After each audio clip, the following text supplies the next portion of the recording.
MMA, The Room podcast. A couple of technical difficulties before I came on. I couldn't get my stream to work, but it seems to be working right now. Let me see if I have sound.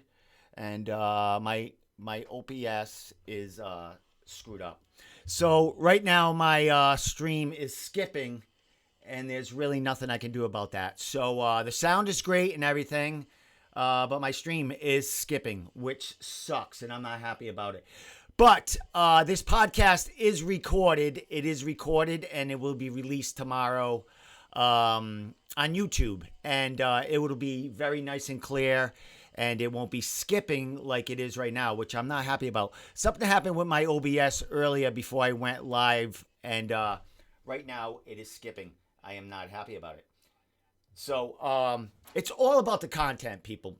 So with that said, tonight I have Blaine Shutt on, CES 125 flyweight title holder. Hasn't fought in over a year. Not that he's not looking for a fight, but he is looking for a fight. It just hasn't happened yet for him. So we're going to talk to Blaine, see what's up during the COVID era. I know he's doing a lot of stuff with his wrestling crew there. I'm really mad about this OBS thing tonight. I have Mike Polvere on tonight. Maybe he can figure it out with me tonight. But like I said, we are going live, and if these people keep trying to call me, what I did tonight is I created a room chat in my messenger by mistake, and that was my technical difficulties to start the show. And everybody's calling me that I'm on Messenger with. So we're going to get 150 calls tonight from Messenger people because I put them all in a group chat. And hopefully it doesn't screw everything up. But like I said, the feed is dragging. I'm not liking it. But it's going to be very nice and clear when I do release it on the podcast site, and when I do on YouTube and on Instagram and all that other stuff. So one thing I want to say before we get Blaine on is we got a couple of things coming on. Friday night, we have Anthony Vastus from Conor Berry's gym there. He's flying, or he already flew to Florida. He's in Florida right now. Excuse me, burping all over the place. And he is fighting for Vigilant MMA. I think it's an all amateur promotion, but they are in Tampa, Florida, and that is where Anthony is right now with Conor Berry, and Pat Jones, I think, will be going there also. And Anthony is 1-0 in MMA. He has fought for Cage Titans twice, one time in Muay Thai and one time in MMA. So wish him luck tomorrow. And one last thing before I give Blaine a call is Richie Santiago and Fabio Charant will be fighting next week. Yeah, no one wants to see my mug anyway, Lars. So next week, Richie Santiago will be fighting Friday night for Titan FC. And Fabio Charant will be fighting for the light heavyweight title at LFA on Friday night also. These are both Fight Pass shows, and they're both on Friday night. Good thing about it is Richie's fighting at a different time than Fabio. I would imagine Fabio is... I would imagine he's headlining this card. So I'm going to talk to him hopefully this weekend or Monday before he gets set to leave and head down there. So these two gentlemen will be fighting next Friday night on Fight Pass for two different promotions. Richie's first fight since he came back over a year ago, probably about, 12 months and a week ago. That's when he fought or so. So he's ready. He's fighting Montez, who is a 4-0 young kid who hasn't fought in a couple of years. Fights fell through. And now he's taking on Richie. So with that said, I'm going to tell Blaine that I'm going to call him right now. Where are you? Ready? Where are you? Hopefully the video works, but it doesn't matter anyway because he's gonna skip. You know what I mean? So there's nothing I can do here. So I just asked him if he's ready. I hope I sent it to the right thing here. Oh yeah, all right, he's answering right now. So let's see what let's. Oh yeah, he's ready. All right, let's so go. I hate that my stream is doing this, but there's nothing I can do. All right, Blaine Shutt.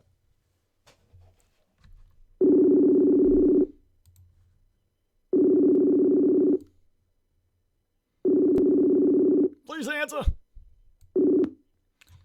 What's up, champ? Yo. Wait a second. I got to get you on camera right here. Blaine, how are you doing, brother? It could be better. What do you mean you could be better? Hold on. I got to get your face in here. Even though, you know what? My video is lagging for some reason. The sound sounds great. The video itself is lagging, but once it's on YouTube, it will look incredible. So let me get Blaine. Oh, that's your profile picture there. So let me get Blaine over here. There he is. Blaine, you're live. He looks awesome. Let me get his text up there. And we're ready to go. All right, Blaine, you're ready. We got your Instagram handle and everything, man. Welcome to the show again, my friend, dude. How you doing? I'm doing great. Glad to be back on the show. Love talking. What's going on with you, man? I mean, we haven't talked. We did talk through the, the shutdown. Haha, no pun intended. But we did talk through that, and you're doing a lot of wrestling stuff. That seems to still be your main focus at right now, because it's what's going on, right? I mean, yeah, realistically, it's like the only thing I have like some type of control over or on, and I'm able to actually make things happen. Compared to the whole fighting situation where like I have absolutely no say or control over getting an opportunity or even getting a fight in general at the moment.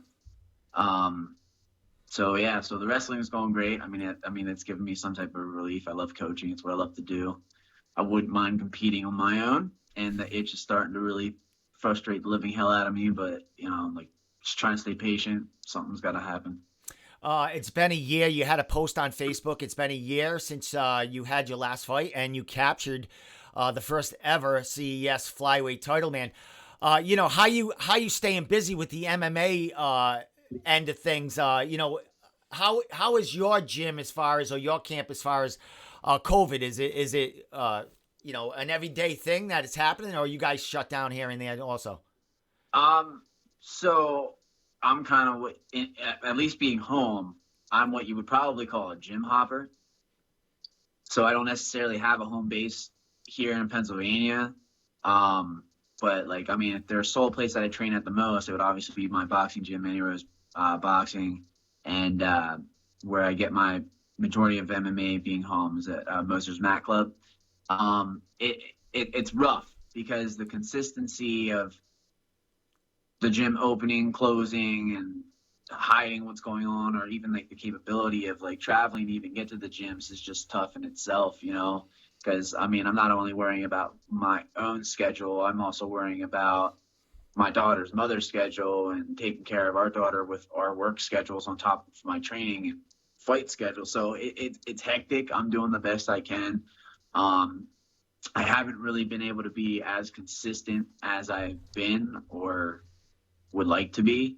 I'm definitely, every day I'm getting closer and closer to getting back to the swing of things, but there's still stupid setbacks. Like every day is a different scenario or situation to try to weave my way through. It's like a never ending freaking game to try to figure it out. Well, Blaine, it's been a year. If somebody was to call, or if you had an offer, or if there was something on the table, how long would it take you to, kind of get into the groove of things and be ready to get in that cage again if something came calling? I did get offered a fight to actually fight on the card that Richie's fighting on next week. Oh, I cool. actually got offered to fight for the 135-pound title on that card, but I'm a 125-pounder, and being inconsistent in and out of training, I wasn't necessarily comfortable as much as I wanted to. It really wasn't probably the best idea for me to jump in there against a guy that trains at one of the top gyms, who's been consistently training and just came off a win off Contender Series. So it just seemed like a setup fight, if anything. And I'm better than anybody, but there's levels to this game, and I'm not keen on giving anybody an upper hand at any point in time. So skill level wise and everything, I may be better than him, but cardio is overrated until you need it. Are you seeing a lot of that? Are you seeing like that in kind of the camps that fighters are taking fights that they not necessarily should have or would have if it wasn't so urgent to get into the cage? You think fighters are jumping in there prematurely sometimes, or or is it equal out because all the other fighters are kind of don't have the 100% to put into it with the COVID and everything? Well, I also feel like the big concept of that is there's two different types of fighters. There's career fighters, and then there's glory fighters. That they just fight for the money and whatever. Then you have a career fighter where, like, look, I need to get to the next show. I need to take those steps and everything, and not necessarily padding your record by any means, but not taking anything stupid to hurt yourself. I mean, I was in a prime spot coming off my win, winning that title, and instantly was going to turn it around to try to defend it. And then everything just blew up in my face, and then in between the times, there were separations between Bellator hitting me up, fell through, UFC hitting me up, fell through. Like, my main camp is out in fucking California. I'm in Pennsylvania. So without any type of like notice, I'm really not getting the top tier training that I need to be getting because I can't necessarily have a camp. So literally, if that fight would have came for Titan, but it would have been at 25, I'd have took it in a heartbeat. I would have taken it in a heartbeat because I'm walking around at freaking 35. Yeah. So 25 ain't an issue to me. I can get to 25 in 5 days. That's not an issue. But at 35, now we're going to talk. I'll fight anybody at 35, but I want paid, and it has to be beneficial. I'm not going to fight at 35 because I'm bored. Exactly. And, you're a professional and you're in it for the long haul. And like you said, you're in it to get to that next level and, be a champion in that next stage. So you're going to kind of tiptoe and take fights that are smart for you. And like you said, not necessarily a padded fight, but at this point you have to take the smart fight. You know what I mean? Because you're on the edge here. You know what I mean? Oh yeah, I don't care if it's Henry Cejudo or whoever the hell, as long as it's actually at my effing weight. Yeah. Oh, speaking of Henry, I've been putting a lot of memes up about that dude. How do you feel about Henry and all his banter and stuff on the internet? Do you like it? He's in your weight class. So how do you think of Henry and how he carries himself on I'm gonna kill these people. Mike Polvere, I said 910. He's calling in now. So go ahead, talk. I'm going to message Mike while you're talking about that. I personally, Henry's trying to just change the game, and make money in his own way. I don't think personally he's actually like that. I never actually got to meet Henry in person, but obviously for me being around DC and all them guys out of EK who actually know Henry, he doesn't act like that in real person. He's an outstanding, funny guy, but he's not the cringy person that he is, And yeah, I've heard the same shit about McGregor. You know what I mean? Like, I've actually seen clips of McGregor and shit like that behind the scenes, shaking hands with people saying, "Look, it's just all business," And realistically, it's what it is. We are entertainers. We are here to put on a show with you. It is just kind of sad that you have to put like a WWE spin on it to like get the glory and fame. I like being a modern day gladiator. Like, I'll run my mouth and you want to talk shit and stuff like that, but that's when shit just gets personal and real. I'm not going to be a fake person and try to get likes on a fucking picture. There you go, brother. Well, let's talk a little bit about the wrestling. Get back to that because you had some stuff going on. I'm going to show some of your Facebook page of some of the wrestling going on. But you guys were just recently at a tournament, or maybe a couple of weeks ago, and a lot went on there. You want to talk about it and how you guys did there? Yeah. So, we from what 2020 was able to bring to us, we actually had like a really big season that we were able to cap off. We ended up doing 6 different tournaments, big national event tournaments, and we ended up finishing 2020 undefeated. So, it was a super huge thing to us because like we've never necessarily done it before. Now losses don't come often with Team Shut Wrestling whatsoever, but usually like I think within the last 3 years we've lost once at least each year in a dual meet, and this year we were able to finally get it all done, especially in such a crisis and critical time, and win all these big tournaments. Now there are a couple of situations that had happened that were unfortunate and dire. Is the loss of one of our wrestlers, Kai Burkett, who ended up passing away in a car accident back when we did the Battle at the Berg Duels a couple months back. So we actually dedicated that tournament and actually named the teams that we put into that tournament after him. Rest in peace, Kai. He's a Shutt OG. His family's been with me from the start. And then not too long ago, the first tournament we did in 2021 was down in Myrtle Beach. And it was the Tyrant Duels, and one of my wrestlers from California, was number 2 in the country, set the rest for us, is all weighed in, ready to go, gets a very unfortunate phone call of his dad passing away. And so we ended up getting him back up on a flight and sent him home that night to get back to his family and to be able to mourn and stuff. And as a team, you know, the wrestling community being as big as it is, the next day in the morning when the tournament started, there was a big announcements giving of the wrestling community's prayers and everything to him and his loss for his family. And then obviously come down to the matches when in his weight class that he would have been at for us. I took both teams that I had there, and we all just came to the center and gave a little moment of silence for the passing of his dad and everything like that. And one more unfortunate incident is one of my OG wrestlers that actually started the whole Team Shut situation with me back in like 2014-15 was in a really bad accident, Matt Schmal. And he's actually in the ICU and has been there for months, in and out of a coma, paralyzed, and battling the COVID situations and other stuff of being in such a tragic accident with a brain, all that other stuff. I don't know the exact details, but, you know, he's not doing that great. So we're all sending our prayers to him. And, you know, it's just been a super unfortunate situation with so many other dire situations, but we were still able to get the job done, win these things, and give our prayers and everything to the families of all the unfortunate situations that happen.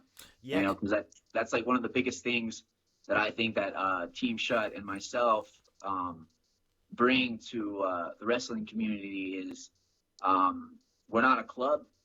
You know, like I don't have a specific spot where I train all of these kids. We're an all-star team. Now I do pretty much RTC it, where it's like a regional training center where like these top kids, and the majority of them will actually start to come fly in, stay with me and train with me. But what makes us different from not actually being that club is that we are such a family unit. You know, like we do form such a huge bond and closeness with all these wrestlers that wrestle for us, to the fact that like it's not your typical like, oh, I'm gonna come wrestle for this all-star team and that's that. Yeah. You know, I follow these guys through the rest of their lives, you know, for the rest of their careers, and I bring them back and they come coach, and it evolves, and I stay in touch with all of them. Like I said with Matt, you know, like he was one of my OGs, and he was set to come back and help coach with us too, you know, and it's an unfortunate situation that I really hope he ends up pulling through from. But yeah, you know, I mean, Team Shut's just a big difference thing, and it's also what I bring into like with my fight career and stuff like that. You know, like my training partners and stuff like that. Like they're not just tools to me. You know, they're like they're my family and who I like to be around and everything. So you know, that's the aspect of that. Definitely. And you guys will go to war together. And I mean, wrestling's no joke, man. In the gym, people don't, you know, realize what goes on there and the sacrifices you make through your whole career, through, you know, all of high school, college, and that to get to that next level. Dude, as far as, you know, the wrestling community and all these tragedies that happen, I mean, you have, like you said, like a family unit, and the wrestling community is huge, and they back you. And great that you have this team that you can, you know, carry these names along every tournament and, you know, make them so they're not going to be forgotten in this. So it's great what you're doing there. You're bringing up kids to be, you know, role models for other kids, just like you're doing to them, man. So, any of these kids potential to take on Henry down the line in the UFC?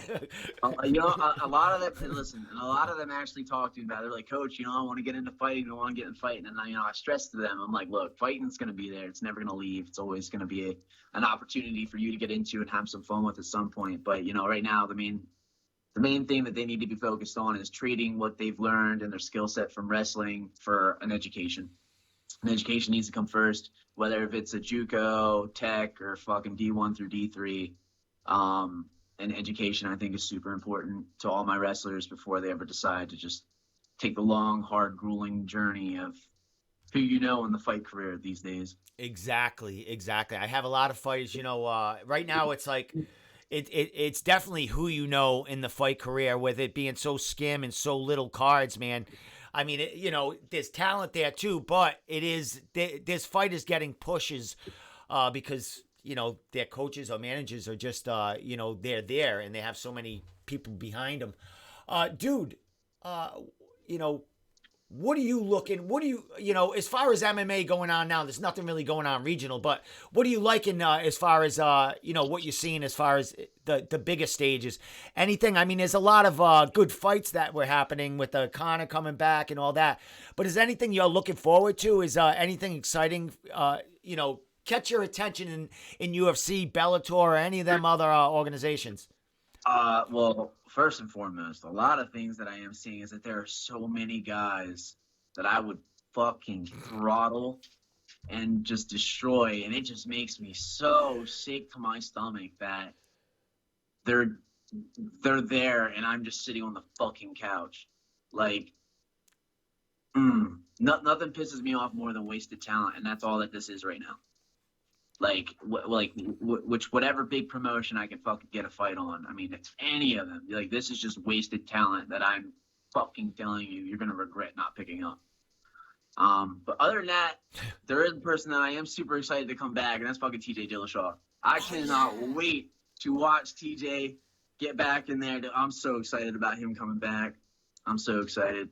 But other than that, I watch this shit. Like, I enjoy watching the skill that Conor has and whatever. But, I don't even really watch it all that much, unless it's somebody that I know from AKA or like Conor or something like that. Like, I didn't get the pay-per-view. I didn't get that much shit. No. I'm cool. I'm cool with seeing the highlights afterwards, But, if it were DC or something, then or Habib, I'm buying it. But, I don't know. The other unless I know you, I really don't care. Exactly. You mentioned TJ there. What's his timeline? I know he's off suspension now, but I haven't been following him. Is there some talk about him coming back sooner than later? What's his deal? From me following his Instagram, it's seeming like he's trying to instantly get a title shot, which, 35's thinned out right now, and he's already beaten anybody who's necessarily in that top 10 once, if not twice. What I am curious about is what Dominic Cruz is going to do,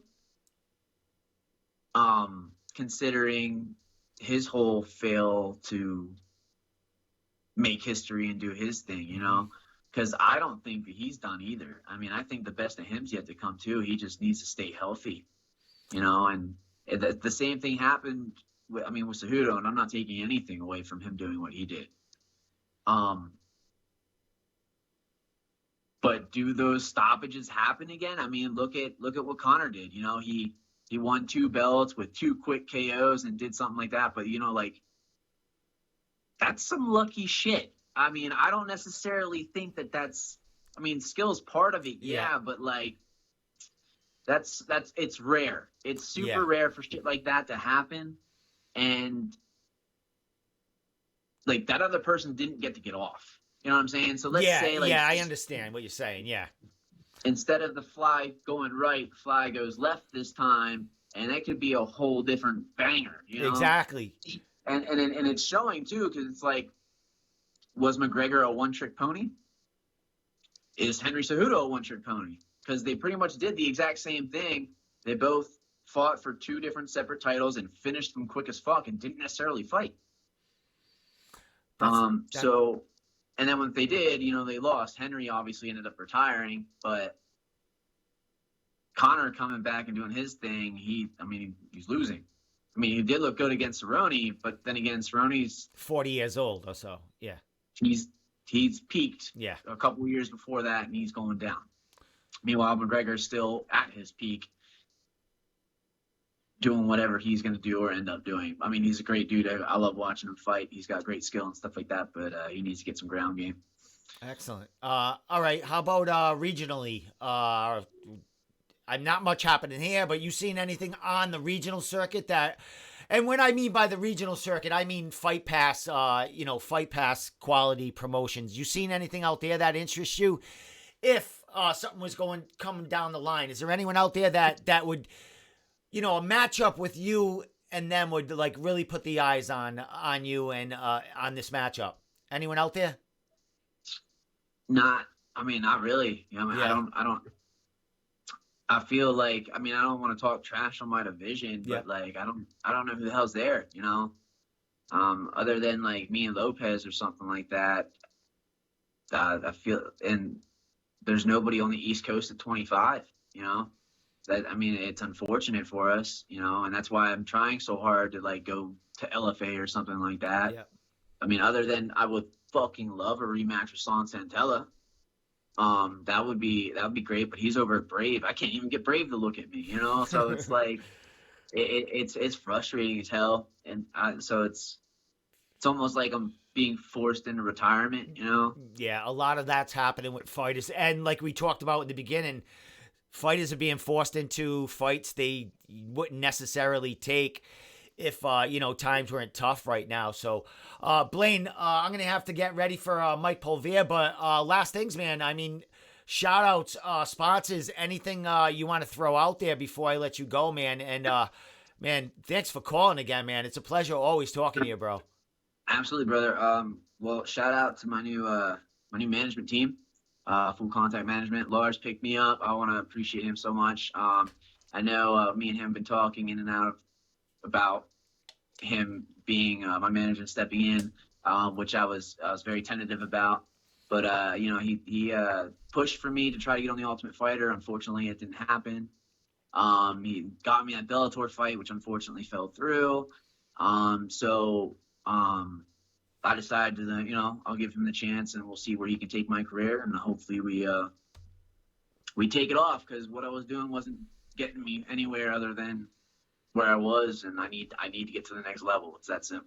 There you go. Well, he'll definitely help, having someone behind you to make them phone calls and, pitch your name and all that other stuff really helps when you're doing all that other stuff, man. Training, running the wrestling team, taking care of your daughter and all that other stuff, man. So last thing, brother, social media and then we'll let you get going.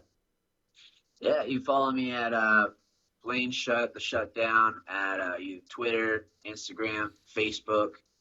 And check out whatever recent nonsense I have to say, or videos of me and my daughter going at it when I'm teaching her the right way to wrestle and do some things, So check me out on my social media. Excellent, my man. Like I said, my man, pleasure always talking to you. It's a new year, bro. I know Lars and Full Contact Management are going to work hard trying to get you a fight that really makes sense and is going to propel you into that next level. So, Blaine, Shut, man. Thanks again, man. You have a wonderful week coming up, bro. All right, take care, man. Later. Awesome. All right, well, Blaine Shutt. Very great talk with that guy. Fuck yes, first class manager. One thing I want to sorry. I'm so sorry. I forget that I'm live when I do that I can edit it out when I'm sorry. So I'll be calling Mike Polvere in a couple of minutes. One last thing I want to put up here before I do call Mike Polvere. I got a new logo made. The Room podcast logo. I tried to match it up as best I could with the Room podcast structure that you see here. Compliments of Lars Borson, who made the template here. I throw in all this little bling and stuff here, but Lars merged the colors and made this all. So I'm going to put the logo up right here. This is the Room Podcast logo. Let me know if you like it, because I'm not changing it. It is what it is. It's done. And it's going to go on some things. I'm not sure what yet. Definitely my son's snowboard, because he's been wanting a logo for his snowboard, and this is definitely it.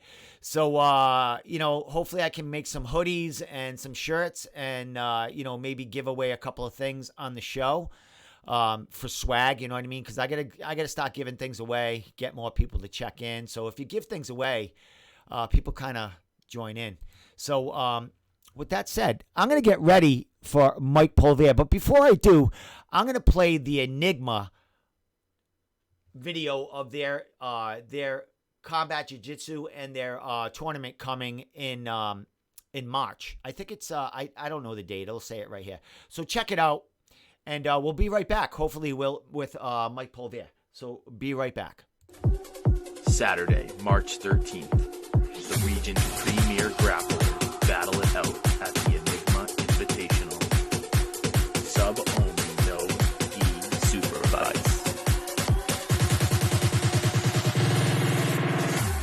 Combat Jiu-Jitsu super fights. An 8-man sub-only tournament with $1,000 on the line. Available on demand at regionalcombatsports.com. And there you go. That was the Enigma second tournament. So, just getting, all right. Mike said 1 sec. So I'm just going to put Mike's profile picture up here. Get it ready. There is Mike Polvere, owner, president, matchmaker of Cage Titans. Cage Titans hasn't had a card in some time. But we're going to talk to Mike. We haven't talked to Mike in a while. So we're going to talk to him about what he's been doing. I know he is the owner of Coops right now. That happened. I guess he bought it during COVID, which is, fucking Mike owning the restaurant, man. If he runs that restaurant as good as he runs a promotion, man, that is going to be a sight to see down the line, what he does with that place. So just give us 1 sec, and Mike's setting something up. I think he's setting his camera up. So is there anything else that I can show up here? Not really. Let's get back to that. He's going to probably say, all right, he's ready to go. I'm going to call him right now. See what happens. Oh, that's loud. That was loud.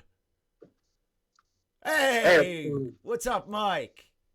How you doing, man? Good. Give me a second. I just got to get you up on the feed here. They can hear you and stuff. They just can't see you yet. There's Mike Polvere. Awesome, man. You look great, dude. You look great. Let me get your text up here with your. There we go. We're ready to go, my man. Fucking Mike Polvere. Mike, I need you, brother. Like my. Every time I talk to you on Messenger, other than interviewing or something like that, it's about helping me out because my technology is blowing up right now. My feed is lagging, and I don't know why. I got a bunch of big red lights going down on the bottom of my OBS, so it's probably something I can't fix now. Nah, it's definitely probably your internet connection. When the red dots, that means your internet's not strong. Oh, all right. So they screwed something up in the back. I'm in a big building here, so they might have disconnected or screwed something up during the day. I don't know that till I go live. You know what I mean? It's like, so, but. You'll see that bar go like green, yellow, red throughout the podcast. Basically, just as like stoplights. Green, you're good to go. Yellow, you got spotty connection. Red, it's kind of shitty. That's why I miss you, Mike. I mean, you know exactly what the fuck is going on here, man. So, Mike, man, I definitely miss you, bro, man. Let's talk a little bit, bro. Let's talk about what's been going on behind the scenes and what you've been doing with all this time that, the fight game's kind of been on, hiatus. Yeah, man, it's been a crazy year. That's to say the least. I mean, 2019 we had our biggest year yet. We launched, the Combat Night series with kickboxing. We launched the grappling tournaments, and we were poised to have a great 2020. But things kind of went south a little bit with the world. But, we were ready to go April 3rd and 4th with back-to-back shows. And then next thing you know, 2 weeks before, we're locked down. I held out. I thought things would turn around. 2 weeks turned into almost a year now. Yeah. So, since then, I've been pretty quiet because I just honestly feel like, I saw some other promotions, trying to pump up. They were going to do fights and maybe they were going to do fights and post. And I just felt that as a disservice, I really don't know anything. I know exactly what you guys know from watching the news. A lot of people came to me, hey, what do you think about this? When do you think it's going to be back? Still every day I get questions. Yeah.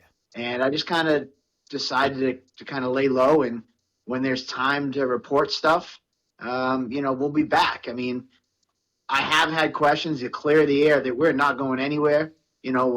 When things are ready to resume, Cage Titans will resume. But for right now, my focus is just on the other side of my life, my kids, my wife, my other business. For 10 years, and if you go back to when I was fighting even longer, my life was MMA. Eat, sleep, breathe. It took precedence over, family and friends and other things. And this past year, I just kind of take some time to figure out, the other side of my life. I was thinking about what we would talk about, just, give you, my last two kids, I left my wife in the hospital while I was running around doing stuff at Cage Titans after the birth of my kids. Like that just, when I look in the moment, I was always thinking like, I'm doing what's best for my family. I'm doing what's best for my business and all that stuff. But then looking back at it, I'm like, wow, I really did nothing besides MMA. Nothing else mattered to me.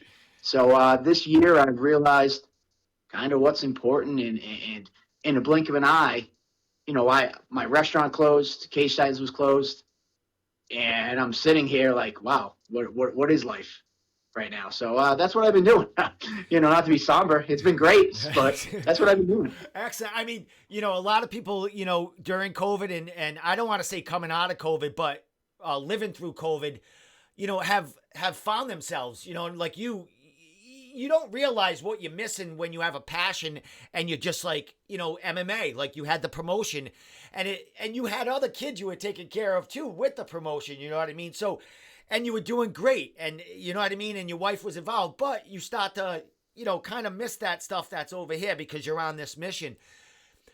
It seems like it made you stronger probably as a person having this little time or this lot of time to regroup and get down to what's really important in life, and that's your family and kids down the line, because they're going to be with you till the day you die. You know what I mean, bro?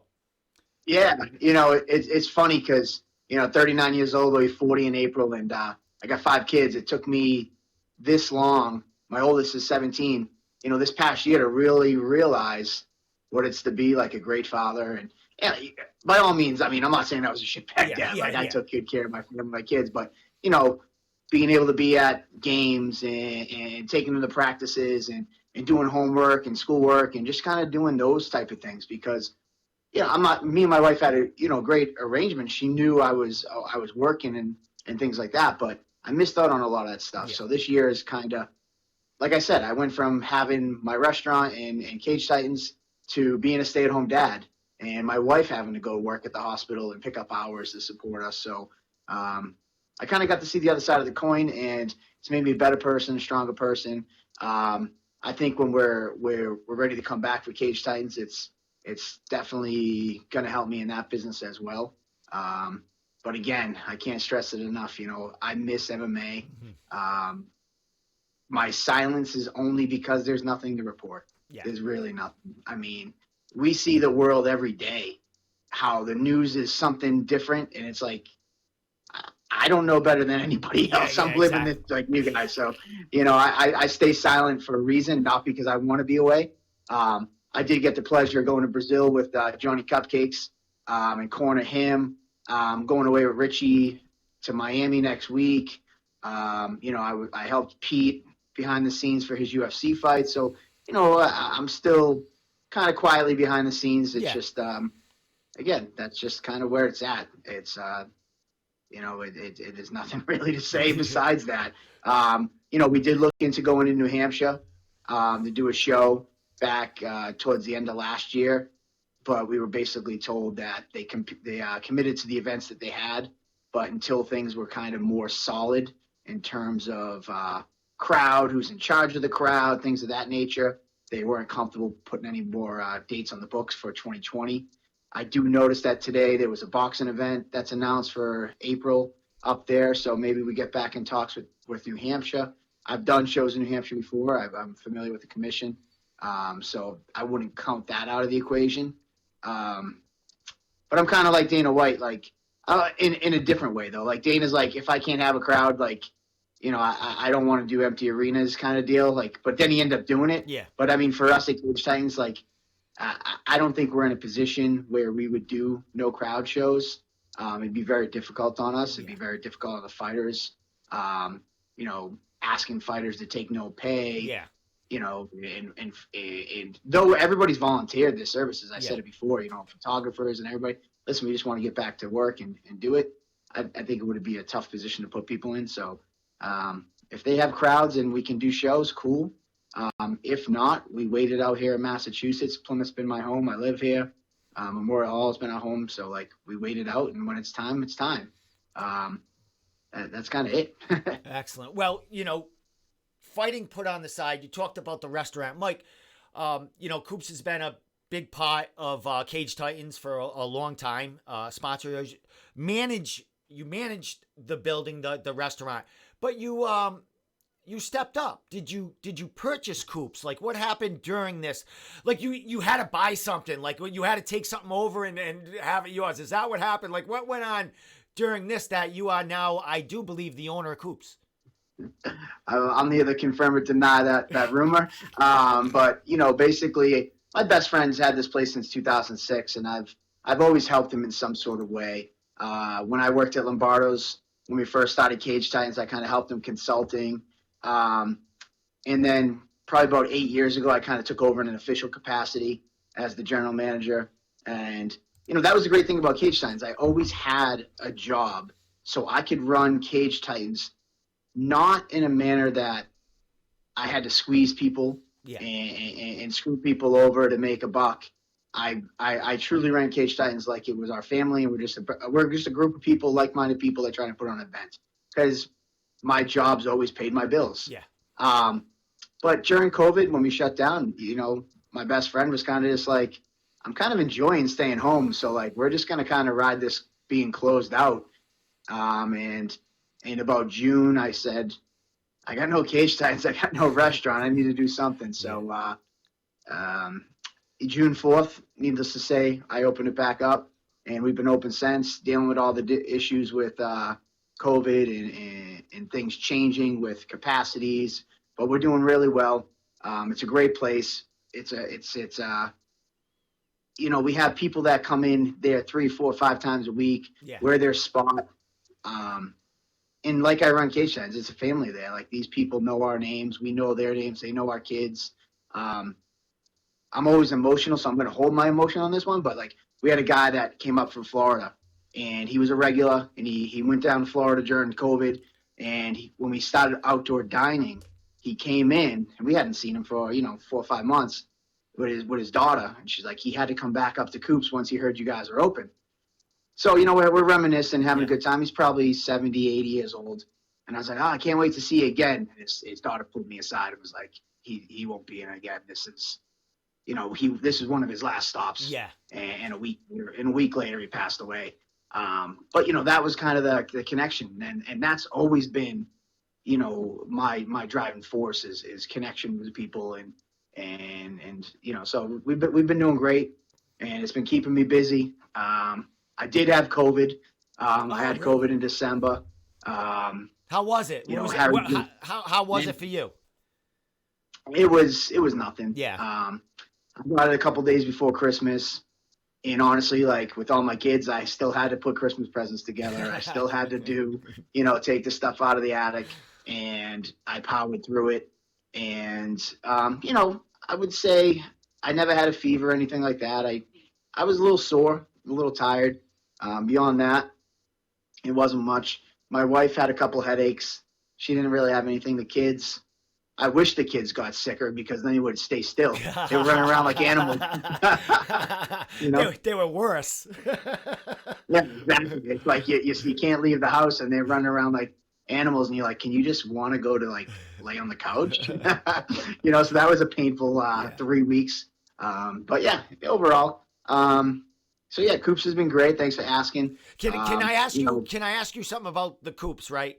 I mean, you've been the general manager for a while and stuff like that. Is there anything on the menu like named after fighters, or is there like a potluck dinner like named after like Joe Giannetti or something like that? No. So Coops actually, we did the weigh-ins there way back in the day. We used to get all the UFC pay-per-views, so fighters just come in all the time. I might need to name the 30-wing sampler. We have a 30-wing sampler, and Mikey Da Silva, big super fan. He comes in all the time. Yeah. He gets them flats only, well done, and he plows right through those wings like that. He eats them the proper way, right? Just Yeah. Exactly. Jojo, when he usually comes in, so Jojo's a hood guy. He does hood cleaning. So he used to clean our hoods there. Oh, okay. I think he's a bread bowl guy. We have bread bowls. He does chicken broccoli ziti bread bowls. Everybody has their thing. Cupcakes comes in there. You know, it's nice to see the support from the fighters coming in and say hi. And even not non-fighters, you know, Andy was there last week. Tyler Pimentel came in on Saturday. Brian Garrison pops in. Oh, cool. Randy. So it's kind of nice to see everybody supporting us still. Excellent. Let me ask you a question. Brian, what's he doing? I mean, come on. Brian's like you. When a show or getting ready for a show, it's like that's everything. What is he doing right now? What is he doing with his spare time and hands? What can he be doing? Yeah, I don't know, man. You know, again, like once all this kind of went down and there was like no real end in sight, I just kind of, I don't want to say I went into depression. I just kind of went into like, I didn't really talk to anybody. Even like my, you know, best friend Brandy, been friends with her since I was 13, 14 years old. So going on whatever, how many years that is, 26 years. And we didn't talk for a while because it just was, what do I talk about? You know, like I said, I went through a phase like, what am I without Cage Titans? Because it went from like March to June before I, you know, once I decided we were going to open Coops back up. So there was a 3-month period there where it was like, what the hell? Even if you remember, Andy was doing the podcast and I just kind of like, I don't even want to do this. Like, it's just, what do we talk about? But props to you. I see you guys are going strong. You guys have only grown since COVID with your team, with Lars and Travis. I mean, I pop on here and there and see things. So, you know, congrats to you guys. You're taking this ball and running with it. And, you know, doing good things. Dude, we had, you know, I had to resort to BKFC fighting, and their fight is over there. There was nothing going on. A really cool thing that happened, though, you know, during this, not much MMA going on except for some of our fighters like going somewhere to fight. You know, a lot of jiu-jitsu and stuff has been going on with, you know, some of them super fights and stuff like that. So I, you know, get involved with that because there's a lot of MMA guys jumping in there, and we got cupcakes against John Duma down, you know, in March, man. So shit like that, at least it keeps that competitive nature between the fighters, and it gives like fans in New England at least something to go see or watch or, you know, talk about, you know? Yeah, you know, I definitely see that. Christos was supposed to fight for us before, so I see that he opened the school. You know, he's doing those tournaments. That's really cool. I know CES did a show, I mean, I don't know, back in October, whenever it was. But it's a good thing for you too, Steve, because, you know, maybe in the past people would just pigeonhole you as like the New England guy. Yeah. You know, you only care about the New England guys. And it's like, now you're seeing, I'm seeing interviews pop up with you guys from people from all over. So, I mean, this is a great thing for your business as well. So congrats on that. Thanks. Yeah. It's, you know, Mike, it's like you, it's a passion. It's like, I need to talk to people. You know what I mean? It's like, you know, I'll have anyone in here if they want to come down. I mean, that's what we do. We like to talk to people and get the meat out of them, my man. So last thing before, unless you want to talk a lot more, Lars wanted me to ask you a question about, ask about the mass boxer fund or so. I know Lars did a big story about that and stuff. I mean, I really haven't talked to Lars about anything that happened with that, but I know you were talking to him offline a little bit about that because it was an interesting topic. Yeah, you know, listen, I mean, I've been critical of the Mass Athletic Commission in the past. I get along great with some of the people there. The directive some of them others have, or lack of direction, has really been frustrating for me. The fact that I live in Plymouth and I'm in Massachusetts and I want to do business in my home state is what keeps me here. But I'd be real with you, if it wasn't for that, I probably would choose not to deal with these guys. I've sat on commission meetings. I was one of the only ones that go. I've been there since the beginning. It is sad to see that these kind of things happen. And,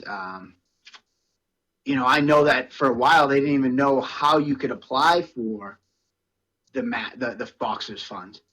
For me as a promoter, it was just like, I wrote him a check every show. I didn't know where the hell it went. Yeah. Didn't know anything about it, but whatever.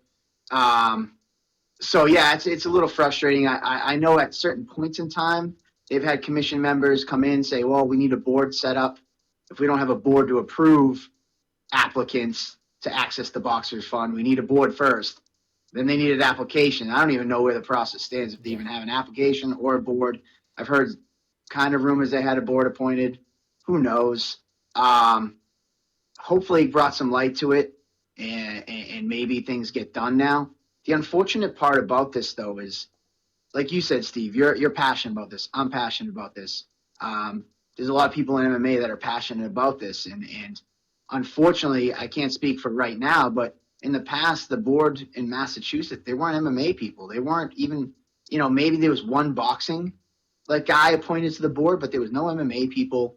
They were just random people, and they weren't passionate, and they changed so often that nothing really ever gets accomplished. Yeah. You'd have one guy who's, sitting as their attorney and telling them what they can do, and then the following week he's gone. It's a new one, and then all of a sudden the board members are turning over, and then it's supposed to be meeting once a month, and now it's meeting once every 3 months because they got to cancel. It's just, man, I don't know. I could go on for days about that topic, but man, it's not good. Though the state of the athletic commission in Massachusetts, maybe this will wake them up, getting some light shed on this topic. Hopefully, I know some great people that are part of the board, like Brian Lambert. He's been a welcome addition.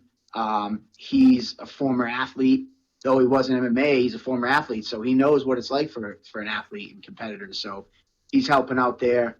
Guy Licciardi's been on for a long time. I always appreciate him. He's an ear to talk. He kind of goes to bat sometimes for us.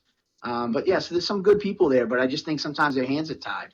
And on other things, there's just people change hands so often that nothing gets done.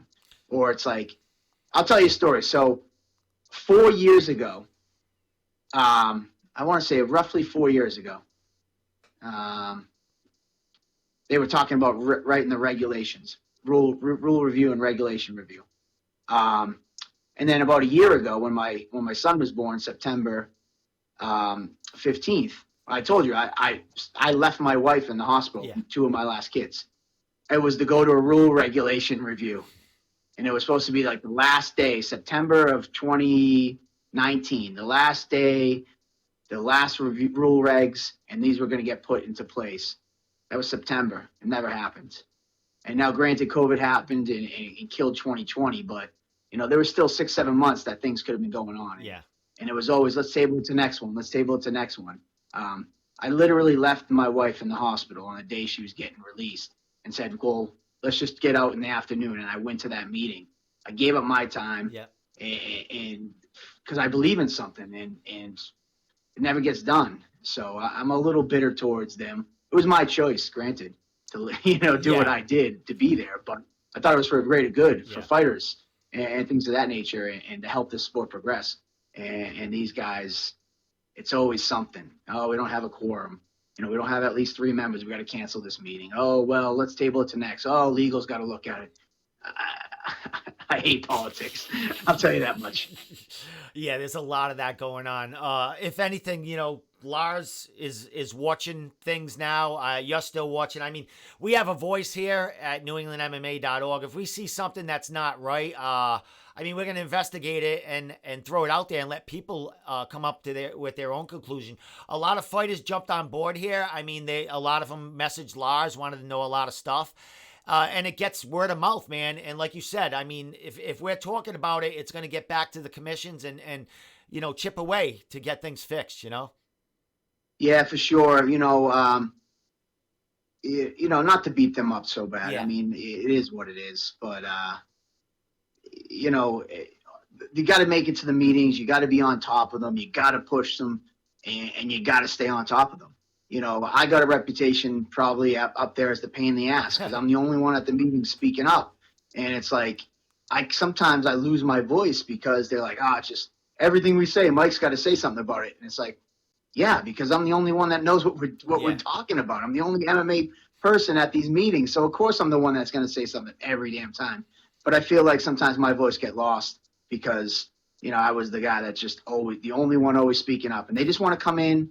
They said maybe they got appointed to the board because they knew somebody or whatever the case is. They need to come and meet for their hour a month, get to put it on their resume, and they want to get out of there. And then this loudmouth's over there questioning them on everything that they don't even know about. Yeah.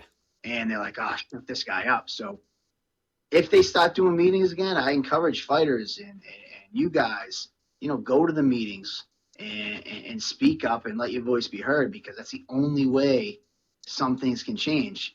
And if you push and push and push and push, maybe finally we'll get through.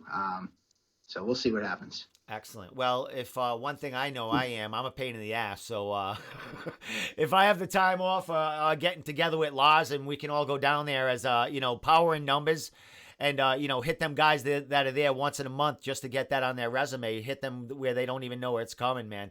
So, last thing, my friend, I don't know what to add. Like, as far there's no timeline on fighting. I mean, there's nothing. What is your, in a perfect world, Mike? If in a perfect world, when would you think possibly something would happen in New Hampshire? 2000 again. I'd say perfect world. I'd be doing shows at Plymouth Memorial Hall this weekend. Exactly. If you ask for work, listen, I'll be honest. We put some feelers out, and we're gonna see what happens. We put some feelers out. I'm ready to. If somebody said, "Listen, Mike, we got a venue, we got a date, and let's go," I'd say 8 weeks to give the fighters to get ready. Yep. You got to give those fighters a chance. I don't think it would be a service to them. A lot of guys will still say they're training, but training with a date on the calendar is a lot different than just training for fun during all this. So Massachusetts, couldn't tell you in the slightest. When maybe summer, maybe if I was going to be optimistic, maybe the summer, Massachusetts will get back to normal. New Hampshire, there's something else there. But, also, I've always been respectful of promotions in their territories, and I've never been one that want to kind of step on toes and, I've stayed in my spot. I never really, combat zones, New Hampshire. If Calvin's fighting though, and he's not really focused on shows, I'd go up to New Hampshire. Mm-hmm. I see CES creeping up there. I'm not looking to just go kill New Hampshire. And now CES is in New Hampshire. I'm in New Hampshire, combat zone. It's like, I'm not looking to really do that, I guess, is that. If there's an opportunity and there's shows that need to be had, I would do it. But I don't know, man. It's hard to say. I get asked this question every day, and honestly, that's why I don't. Everybody who messages me or texts me, that's why I don't answer, because I just don't even know what to say. But awesome. I wouldn't be opposed to it. I've started Cage Titans to fill a need. And I wanted to give people honest places to fight. And when that time comes and I can get back to business, we'll do that. I guess that's the best thing I can tell you. That's kind of it. Man, that's enough, bro.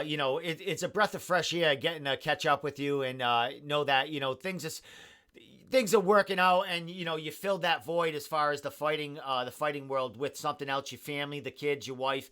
and taking over Coops and helping that grow there, man. So, dude, people like you and me, we find a way, man. We find another avenue for that passion because we just need to let it out. It's what we do. It's what we do, Mike.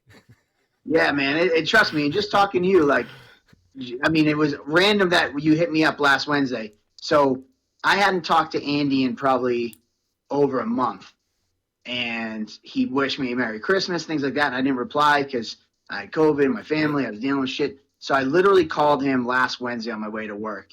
And then the next morning, you hit me up and were like, hey, you want to be on the podcast? So he came in for dinner that night. I go, do you still talk to Domenico? I said, he hit me up this morning asking about a podcast.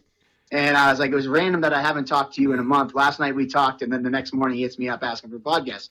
He's like, no, I deleted all my social media. So I was like, all right, cool. Well, maybe this is meant to be. And, I figured I'd hop on because I was talking to him on that call when I talked to him last Wednesday. I was like, he's like, dude, I had to delete social media. People kept hitting me up asking if Cage Titans is done, and I don't know what to say. And I was like, well, maybe we should just do a podcast and be like, listen, we're not going anywhere. There's just nowhere to go right now. Yeah. That's really the truth of the matter. But talking to you tonight, talking to Andy last week, and I just dealt with, I would call a shitty ass promoter, and kind of one of the guys that somebody that the tactics they pull is kind of why I started Cage Titans. Mm-hmm. To ask anybody who's coming from out of state for me, why they want to come back, because we treat them like they're part of the show. They're not just some cannon fodder. Yeah. And they're people. They have it. And I've dealt with somebody that is bringing in an out-of-state fighter and that they're just treating them like shit. And I'm just like, this is just garbage. Like, why do people do this? Why these are the type of people that give us promoters bad names. And this got my blood flowing today.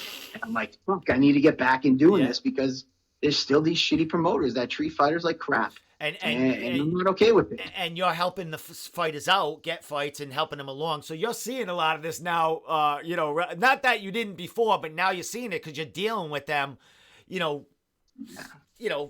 what I mean? Face to face, kind of. Yeah. It's ridiculous. Like, and even, again, I don't want to, some people might be able to deduct who I'm talking about or the promotion I'm talking about because it's not that hard, but I just thought it was poor communication and poor way they were treating this fighter. And it just kind of reminded me like, yeah, there are shitty promoters out there and this is why you do this, Mike. So as soon as you can, get off your ass and give these fighters an honest place to fight for. And it kind of motivated me even a little bit more. So we'll see what happens. Awesome, man. Well, glad you're still doing things for the fighters. You'll be traveling up, down, with Richie next week to, where is it? Where are you going? Miami, Florida? Miami, Florida, Mike, man, you're picking all the warm spots to travel with these fighters, man. Good for you. Well, it's funny. So I'm going, oddly enough, so since we already had COVID, we were just kind of like, all right, you know what? Let's go away for February vacation with the kids because we're all cooped up. We usually drive somewhere, but we're like, let's get on a plane. It's, whatever. We just had it, so whatever. So I'm leaving to go to Orlando on February 14th. So I'm literally going to Richie February 10th. I'm flying home at 6 a.m. on February 13th, and the day after his fight. Yeah. Going right to work because it's a Saturday. And then Sunday, me and my wife and the kids are flying back to Florida for a vacation. My wife has her mom lives down in Florida. She has like a horse farm, couple horses, pool. Awesome. So like we used to just drive down there with the kids and hang out. But we're going to fly down there. So I'm literally going to be home not even 24 hours and going right back to Florida. Excellent, man. Well, glad to hear it, brother. Big nights next Friday night. We got Fabio. We got Richie fighting. I would imagine different times. Richie's kind of in the middle of the card. I think Fabio's main event or close to it, right? I think Richie's co-main event. To be honest with you. All right, so I'm just going by the tapology and how they have them in order. Then oh my God, they're going to be fighting somewhere around the same time. We're going to be on going back and forth on Fight Pass. Yeah, don't hold me to it. Yeah. I mean, Richie, I know you talked to Richie yesterday, but I thought he might have been the co-main event. I could be totally wrong, but Well, we'll find out. We'll know down the line. You guys are going to be heading down there. We'll get all the info from you and shit. But, Mike, I know you're the podcast and stuff is not going for you, but, come on anytime, man. Glad to have you on. The info and, putting a little, lighting a little match for these fighters just to see you on social media and hear you and hear the name Cage Titans come out is kind of a breath of fresh air. You know what I mean? Yeah, absolutely. And, I can't wait. Hopefully, guys, that if any word I can give to anybody is use this time to work on yourself, work on, parts of your game, whatever you got to do. Younger fighters that I see out there trying to rush things. Listen, it sucks taking a year off. I get it. And you think you have to get on the horse and you got to rush things and force things. You're young. If you're young, you got time a little bit. Like, if you're 33, my advice might be like, yeah, maybe start traveling or taking dumb fights or taking risky fights. But, you're 19, 20, you don't got to be taking risk. You don't got to be, putting yourself out there because you got a little bit of time, So don't put yourself in a situation in your young career that could hurt you in the long run. Risks, calculated risks. Take a calculated risk. But just use this time to get as a better fighter, better person, better fighter. And so that when things get lifted and things get back to normal and we can stop putting on shows here in New England, you're going to be 100 times the fighter you were when we stopped. And the world will open up their eyes and see that. Awesome, my man. Awesome. Love you, my man. Last thing, Mike, throw information about Coops you want to throw out there. I know you're doing great things. I know you got a bunch of shit going on there. Throw it out there and I'll let you get going. So, yeah, man, obviously – always follow Cage Titans. I mean, we're not really posting anything right now because, again, there's nothing to post. There's nothing to tell. But you can follow us on all social media. As for Coops Bar and Grill, we're in Quincy. I'm actually on the bar every Saturday night, so if you're looking to see my face, come see me on Saturday night. The rest of the week, I'm kind of in and out doing office stuff, but we'd love to see you if we haven't seen each other. The Laytons came by and saw me. Awesome. The Espada and Zev from former Apex, they've come and seen me. So, I love seeing guys catching up, so come by and see me. And if not, stay tuned. Hopefully we'll have some news soon and we'll be able to share and get back to the Cage Titans world. Awesome, my man. Well, always a pleasure, Mike. It was great catching up with you. I miss you. And like you, I mean, I've been working and I've been on social media, but I've been able to relax a little bit during these times too. It might not look it, but when I'm not behind the camera or posting, I'm relaxing with my daughter and girlfriend and stuff and behind the scenes. So I'm getting my life together while I'm still doing this shit, man. So yeah, then it just makes it better. So when you do go back full force, Steve, I remember when we were doing shows, we do back-to-back shows. You were with us all weekend, taking days off from work, and all of us were doing that. The fighters, I always used to say that, take some time after your fight or after an event to kind of reground. Get reconnected with your job, your significant other, friends, family, whoever. I know that coming out of this, when we're ready to go back full force, I'm going to be back full force, but I'm going to be a little smarter, a little bit more balanced. So hopefully maybe you'll learn the same thing because you'll see you're enjoying some of that family time with your daughter, your girlfriend. So now you're going to get excited when there's shows again, but remember that feeling that you have today of spending that extra time with them so you can balance that excitement when shows come back. Awesome, my man. Well, pleasure, Mike. Dude, I love talking to you. But I'm going to let you go, bro, because I need to get to bed because I got to work in the morning. But Mike Polvere, Cage Titans owner, matchmaker, and all-around great guy. Mike, you have a great night, man, and thank you so much for calling and giving me insight on everything that's been going on with you. We're not going anywhere. Thank you, Steve. We'll talk to you soon. All right, bro. Have a good night. You too. Later. Awesome. Fucking Mike Polvere, man. Who's better than that fucking guy? Who's better than him? I miss his podcast. I miss Table Titans. I miss all that. I miss the shows. I miss it all. It's a tough pill to swallow. It's it's a tough pill to swallow because it's all I was doing. All I fighting is the only thing I do on the side other than work and spend time with my daughter, my son, my girlfriend. Fighting is it. Covering fighting is it. This podcast, hanging out with NewEnglandMMA.org, doing shit for that, and everything else. That is my life. There is nothing else. I did used to have drums, but now it's MMA, combat sports. So with that said, last thing, I want to throw my logo up here one more time. I am going to be making some shirts, some hoodies, probably just a few hoodies. Definitely one for me and for the guys in my fellow business partners there. But I will be making some shirts. I will be making some stickers. So if you would like a shirt or something, let me know, man. No one buys anything, any of our shirts or something. Not that I'm complaining, but it would be nice if we had people wearing this stuff around because, that's a great looking fucking logo, I have to say. All I'm asking you is to buy one shirt. You know what I mean? Buy it, give it away. You know what I mean? I've given so much shit away that everyone probably already has one of my shirts, but we're coming back out with new ones down the line. So purchase a shirt and support the cause. So with that said, The Room Podcast, great show tonight. Mike was on in the beginning when he told me about my OBS. He just said it's an internet connection, not my fault. All my shit is working well. It's just the internet connection. So this will be released on YouTube. It won't have any skips. It'll look great. I'll be handsome. Mike will be handsome. A big shout out to Blaine Shutt for coming on, being my first guest tonight. The Shutdown. A lot of great things talking to him about wrestling and hopefully getting back in the cage. So with that said, don't forget, where are you, Anthony? Anthony Vasta. Anthony Vasta. I said Vasquez. Forgive me, Anthony. Anthony Vasta will be fighting this Friday night in Tampa, Florida at Vigilant MMA Super Brawl Combat Quest 11.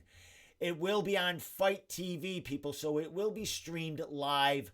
If you have the Fight TV app, I think it's real cheap. I'm probably going to check it out. If not, send it to me on Messenger. You know what I mean there. So with that said, love you all, people. The Room Podcast. See you next Wednesday.